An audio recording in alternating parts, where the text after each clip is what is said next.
Bang, pakan susah tat le minta kerja di Aceh.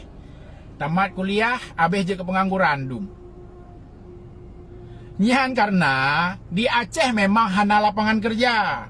Yang le batanya yang ke lapangan bola ngan lapangan upacara. Ya ada pudayang.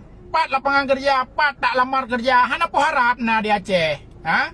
Makaji memang nah hawa atau mehut benar kerja, benar gaji lagi gop tip-tip bulan.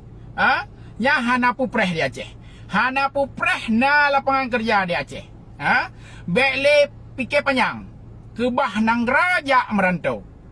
Berangkat laju. Berangkat ju kedeh u Sumatera Utara, jauh Jawa atau jauh Malaya. Lagi rakan-rakan lain yang sukses di perantauan. Menyonanin untuk merubah nasib.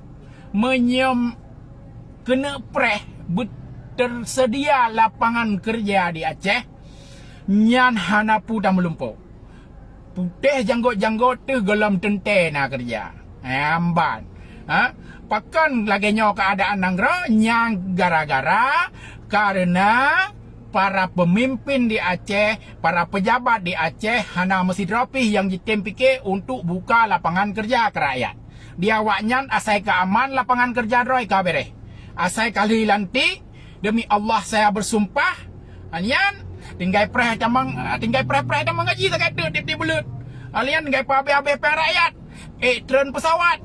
Hotel-hotel mewah. Mandum bayu ngempeng rakyat. Di rakyat masalah anak kerja fikir kedro.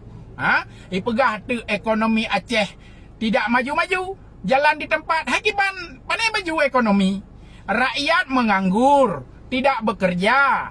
Tidak bekerja, tidak punya penghasilan. Tidak punya penghasilan, tidak punya daya beli. Tidak punya daya beli, tidak mampu beli barang-barang di pasar. Boh pandai udep ekonomi Aceh.